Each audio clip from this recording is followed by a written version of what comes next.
bavuga ngo umushuzo w'ivyaremwe vyabo. Vuga uti umushuzo mu vyaremwe vy'Imana. Ndi umushuzo mu vyaremwe vy'Imana. Iri jambo umushuzo ugiye kuraba muri kino gihe cyacu ntirikunze gukoresha cyane, kubera ko ntirimenyere gukoreshwa, ariko muri Ancien Testament byarakoreshwa cyane. Imana ishimwe cyane. Imana rino jambo yararikoresha mu bitandukanye, nko mu biribwa, mu mirima, mu vyeze byo mu ndimiro, mu masho no ku bana b'imfura. Imana ishimwe cyane. So Imana rero imvugo yo muri Ancien Testament iratandukanye n'imvugo yayo uno munsi. Haleluya. Imvugo y'Imana muri isezerano rya kera yavugira muri prophecy, yavugira mu buhanuzi. Imana ishimwe cyane. Hama iri kiravuga abantu barabwirwa ivyo bavuga, mugabo ntibashobora gutahura ivyo bariko baravuga.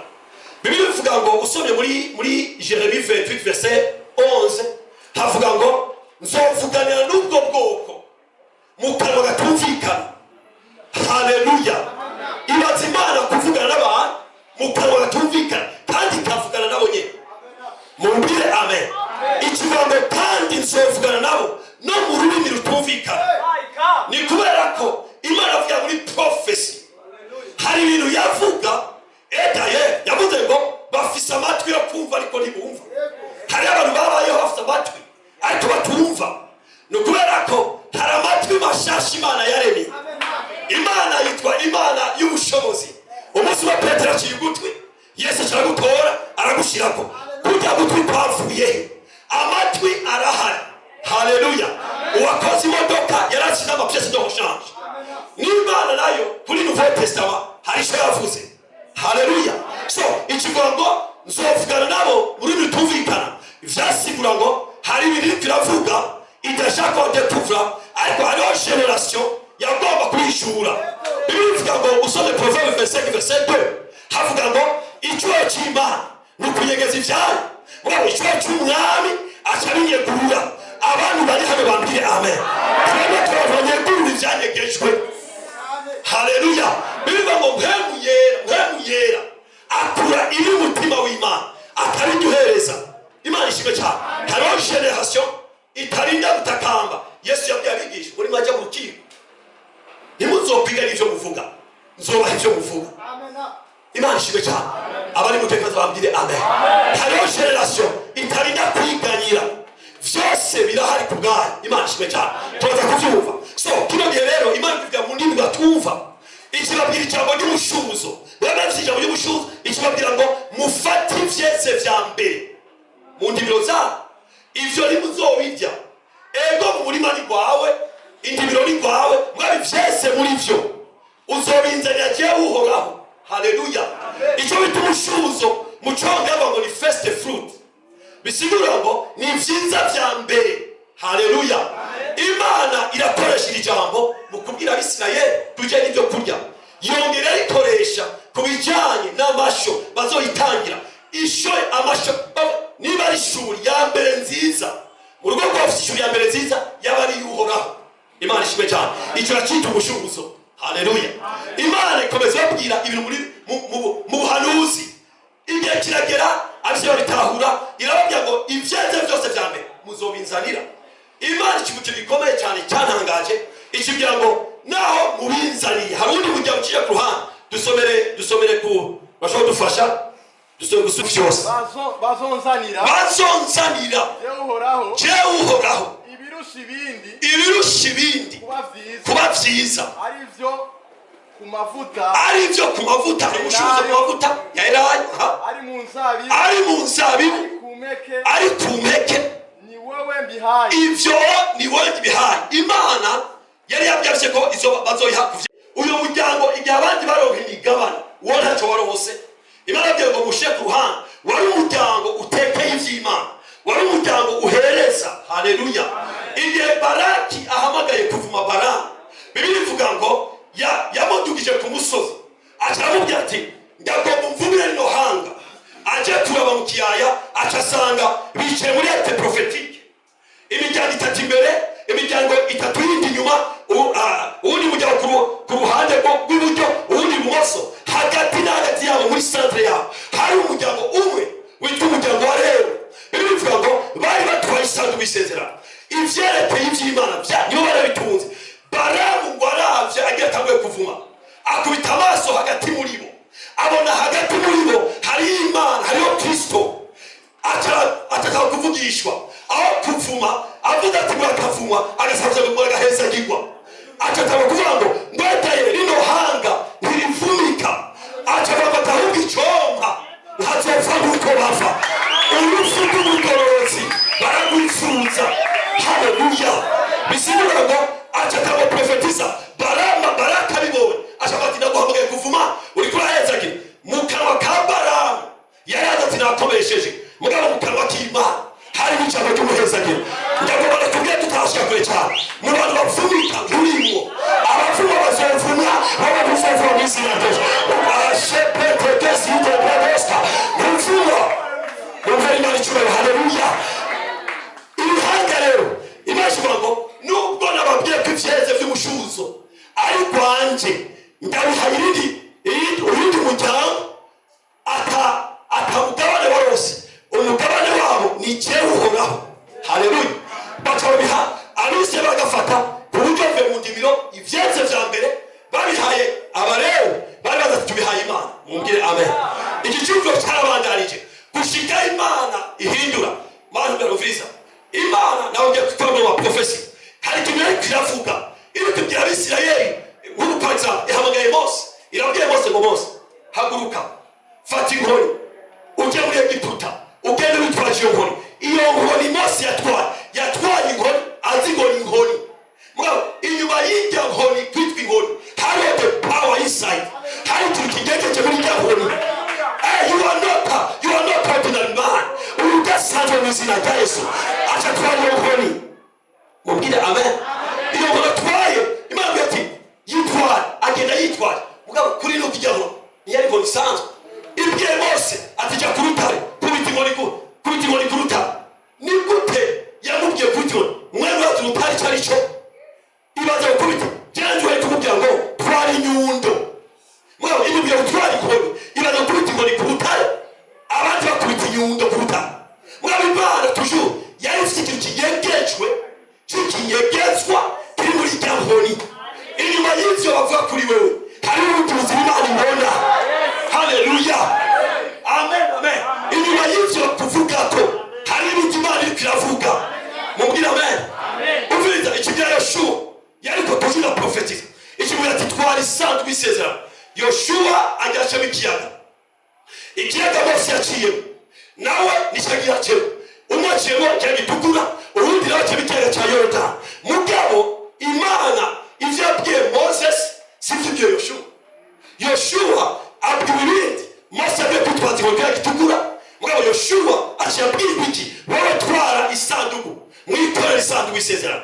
Yoshua yikora isanduku ntiyarazi ko hariho ikintu kinyegejwe inyuma y'isanduku batijya sanduku ntihari isanduku hari ikintu cyari kinyegejwe behind y'isanduku. Mumbwire amen. Uyu mushuzo rero Imana iravuga ihora umushuzo usanzwe yababwiye bavyemeye kubikora bariko babikora batanze iminingi y'umushuzo. Imana ishihindura igira ibereke itera intambuko yindi yo guhindura umushuzo. Dusomere muri Jeremie chapitre 2 verset 3. Isirayeli yari uwo nirobanuriye ni jewe uhoraho yari umushuzo mu bikikimba vyanje. Mu yandi majambo ibi sakugezaho ibyo vy'ibikikimba vyanje mu mahanga yose hari vyayo uburebye ihindukije rya jambo ku Bisirayeli.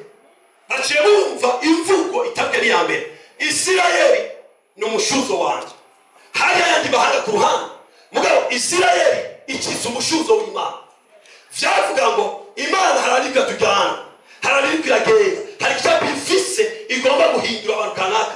Amen. Imana ishime cyane. Noneho abantu cyara vyakira mugabo bacho none n'umushuzo koma Imana hari cyo kirabona. Mumbwire amen. Imana hararika irajana abantu iri kiravuga ibintu kanaka haraharibona. Imana ikubwiye ngo uri umunyekomezi ibivuga yayo guteretse hari ahantu hagaze Imana gutera ukimbere ibivuga yajyanye ni kubona. Mumbwire amen. Yani majambo ishobora ngo Isirayeli ni umushuzo wacu. Imana ishimwe cyane. Yani majambo Imana ivuze ikirero Imana ikintu ukoze iraronsa ihanga ryitwa umushuzi mugabo nagira ihanga ntirinezerewe kuko rirasha kuki ishaka. Dusomere Ezekiel 36. Ezekiel 36 verset 25. Ezekiel 36.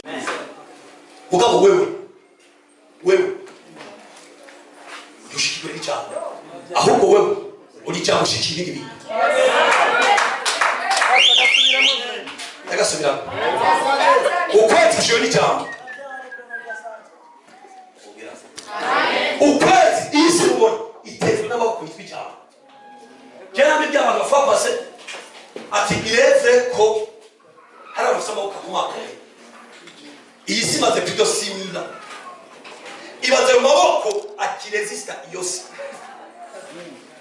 raba mu maboko naho boyitera amafera amatibe yovunitse ngo ntifashwe n'inkingi zitwa itibe ifashwe n'inkingi yitwa ijambo ibivuga byose bizosaza byose bizovaho mugabo ijambo bizoresista umuntu wanyere muri nosi ashobora gushika kure nyuma adafashwe n'icyaha afashwe n'amaboko y'abantu ukazokwisha amaboko y'abantu uzomaga amana ivyo ndabikubwira ndabizi batakusaidia leo tumura tokate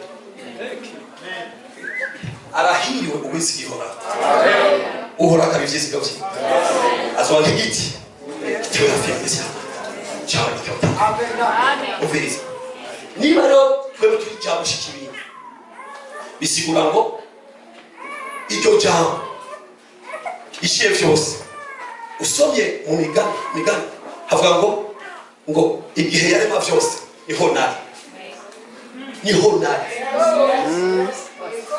niho nari chapitre du corps niho nari bitasha amatango y'isi itasha inkingi z'isi ngo nari kumwe nayo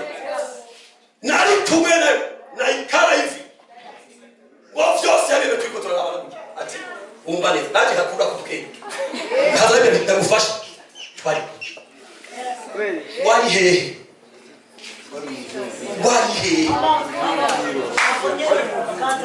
ujya musufeta ibese umusi wako wari hehe uviriza ndagera bakure nari kumwe nayo y'umuhanga n'umuhinga iremye yaramaze tubona sawa tinisa wakoze amaboko ya iri kirakora naje narakora nari kumwe nayo amaboko y'uhoraho niyo maboko yawe uviriza bivuga ngo nari kumwe nayo wanasifiwe umbwira amen nari kumwe nayo ukabushaka kumenya ukusa ntuzora bajya bayitaje muri fire ntuzora biyaga amajuru uraraba umuyaga wavyo wowe ntusane ibyaremwe usanga wabiremwe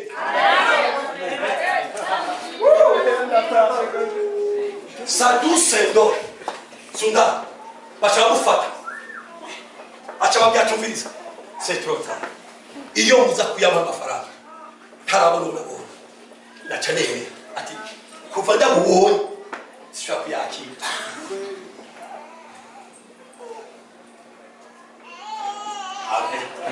kuva ndamubonye sindekura bacamufata baramuzika barimbikira baramuzika bamuzitse mu mwanya muto bacamuva makuru bati wa mugabo mwazitse ari mu gisagara hari hakurya ariko gishimuka cyiza simagaripa uziza Yesu muzwa baramufasha bagomba kumutakuma Yesu bantu b'Imana ino simuriko isi turi kwiye twemere ko ari turi ko nyene ugabo ahagere amaso yo ukabona yindi singa hafi baramusukuma ngo bamute mu manga kandi sitiko banamufasha kavyonze ugabo bamusukuma ivyakurikiye nibi bivuga ngo basanze basukuye umuyaga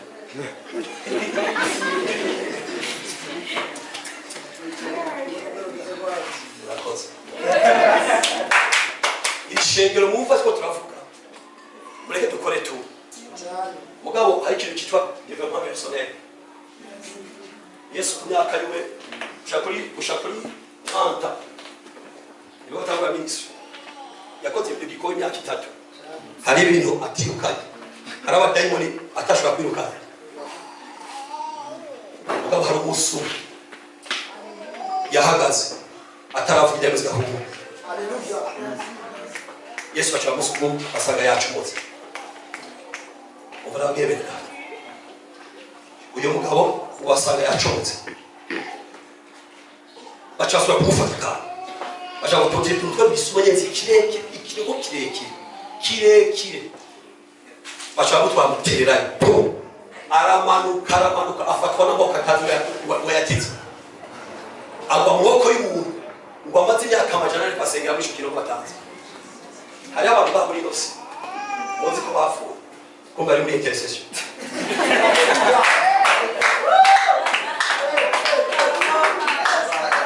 hari abantu muzi ko mutabona nyumva mesa hari abantu bazi ko bafuwe none wokubaza hari abantu bavuga ngo baragurutse ushaka n'abantu baja kubarondera twagurukiye he Elisa aje kurondera Eliya yaramutoye Eliya yaragurutse yagurukiye he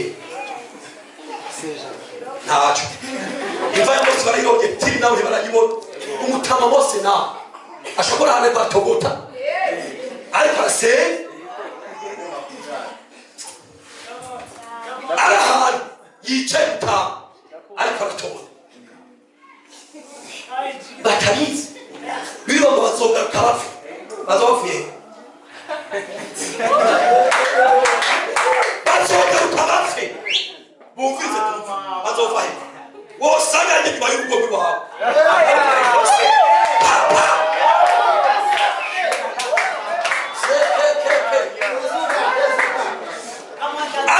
ariko aretese 400 ans vous avez ça umviriza ndababwira ukuri muvyemere twarahetswe ubuzima mubona dufise uno munsi biravana ivyo twigishije umwana agiye muri Amerika avute muri Amerika option y'icyongereza iri muri we murabasha kugira bivanye abamureze sukata vya option y'icyongereza muri we irahari ariko avuga ikirundi bivanye abamureze aratwarerewe reka tuhage mu izina rya Yesu kuvanda bimenyesha nama ndikondane uraza amasengesho wenda hutsi wewe kuja ikwisinaye nya mucangu ngiye gusenga senga amafaranga ngiye kurondera imana icangu ubuntunzi kandi imana yayifise jewe ngiye ndamara isome kile ndio vendredi dikosengera amafinansi yo kurihinza ubushaka Yesu bamubwiye ati ikora birakenewe Petero yaramubwiye Petero atwaze Yesu akeneye ikora Petero Yesu acamuraba ati hatu Petero igihe itwaje yari yije mutuntu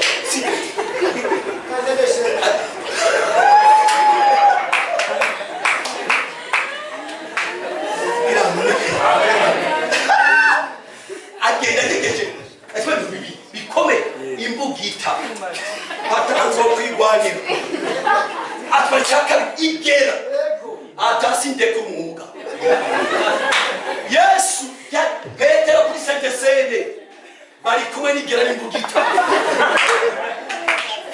bantu mukate yabati wewe vuga Imani haleluya tina confiance na kufiti ati buretse wenzo kwere Yesu achaza bya bariko bitozi ko za chamura batoke tori jogera jya Petero ati ingera ati jonye atoke na kubera nta yishwa achari tori ati genda kiya gutera jogera ifi yambe gufata ucu yasabika ugabagenda ibonye gute yaribonye gute ibishuzo ligegezwa ibishuzo amaso y'Imana n'amaso yawe achagera kere achari kwega iyo yakweza acha ugasanga irimo inoti zitekeye nibatubwira igitigiri zipfa ifungwa kweli acamubwira kutubiza gendurihe ikora igihuhandi nawe uce wirira shaka aturakoze mwana acamwicara irya fi nayo ndazi kwikumbuye kura cyane yaramaze igihe Petero akubye agafi icyo gituma na wa munsi Yesu abatiza abari mu bakaburi Petero avuga ati ntibikunda ibyo bifite kujya tube ababana umviriza ngomba kuvuga Yesu atasha muri yose yarafise ubuzima biva ngo Kristo ni ubuzima bwacu niko Pawulo muri Kolosai 3:4 Christ is my life none niba Kristo ni ubuzima bwacu uno munsi ndababwiye ko ngiye gusenga amafaranga kuri Yesu umuco wari ukiri mutoya uno munsi senga amafaranga sengera ibi verwiti abayetage bareba anababwira ukuri isi yuzuye n'ibya papa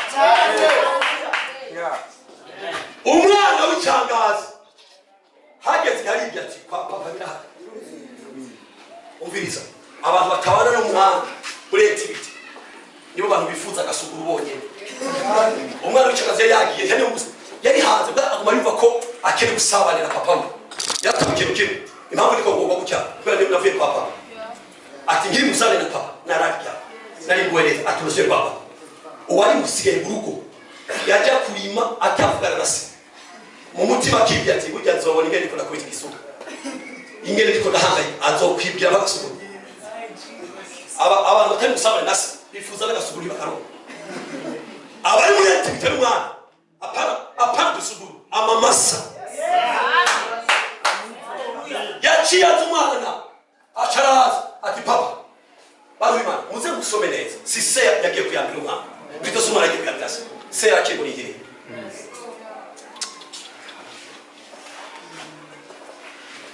yaguhaye ubuzima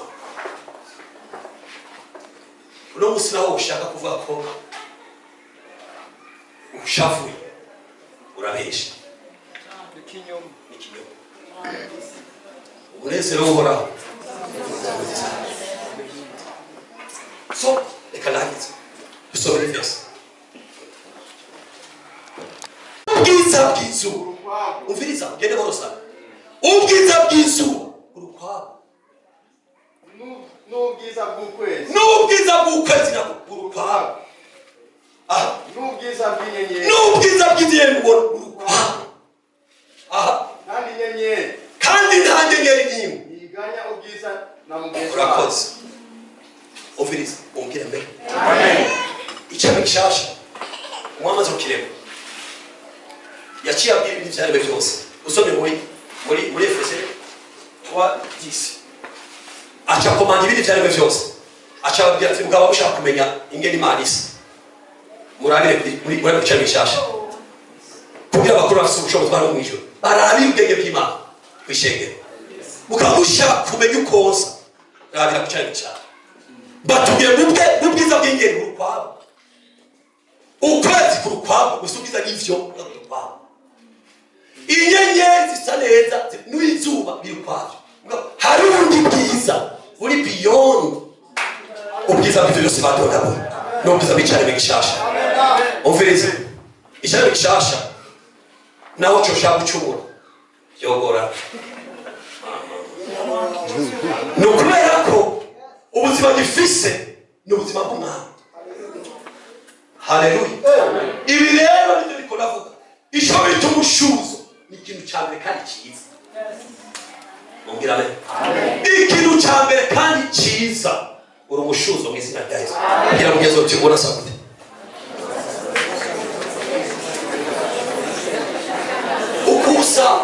ukusa si uko bakora ibintu amen uri uwa mbere kandi mwiza Imana ishimwe cyane uwa mbere kandi mwiza ni jewe fujilato kwa icyaremwe gishasha ndi uwa mbere kandi mwiza mu izina rya Yesu icyaremwe gishasha wumva reka nabicyo kimwe hari abantu bakwakira muzi wabo ubakiriye ugasigara wicuza impamvu wabakira. Hari n'undi wo kwakira umwakire muzi wawe ukavuga uti neke uzogaruka, ni ukubera ko wakiriye Imana. murabe muri Ancien Testament uwitwa Bededom bireba ngo bari bavuye gutora isanzwe y'isezerano bari bageze mu Bafilisiti. hama iriko iragenda umukobwa uragira gutya ica uwitwa Uza acayifatikira gutya aca arafata kubera yagiye kurwanira Imana. Ijya sanduku yari profetite ubwo yari itekeye amabanga uyikoze ko akoze ku Mana ikiragwa iguye aca ayifata Uza aca apfiraho nyene. Dawidi nk'umwana abibonye ati yishe uwikoze ko gusa jewe nayitwaye munsi wanje mimi na familia tutaishi. Umfishashi hapo ashaka ati hayo ntwara uwitwa ni Obededom ashaka ati mwana wonyemerera jewe nkayikatishitsi wanje ati nyarusabura ntabaye acha itwara munziwe. Bivuga ngo inyuma y'amezi 3 ngo Dawidi yumva makuru ko Obededom yabaye umutunzi wa mbere abaho. Vyasigura iki? Vyasigura ngo uvegeza ni washaka kumenya kuri mwiza ukusa ntunze ndakara bikubwira uzovyibwire. Ivyo wibwire bifise power kushika kwa kubwira. Icyo wibwire kirakomeye. Niba ari ndakara kubwira Yesu we yene yajaga witi gisamo woli Yesu Yohana chatatani babitatayibo abo bantu nabonye muri kumwe barahari muri bose bazovuga ati wesha bona kura sana ntaho menga bakugabira ni wambara neza abagukize cishi bakijya naco. Hari ijambo rimwe idakugwa ni ijambo twabwiwe n'umwana uwitwa Simeon yari cyaye ati hari icuma yambwiye arasaza amaso arahuma agwavuga ati ndacyari nisezerano ushika ubusi gabonye umwana acaba ati gihe cyane kirageze ntituzokwihuta kabagiye kuragira tuzotitiza muri tuzokwisha twitora tora gasoga wicare tikufasi kwaje mwaraheze gwe cyane. Amen. Ufasi kwaje apana kwihuta ntafe tutanye n'urufu tuzohaga kuraba araba imyaka amajana 9 ntunze barabapagana urashaka guhaguruka. Amen.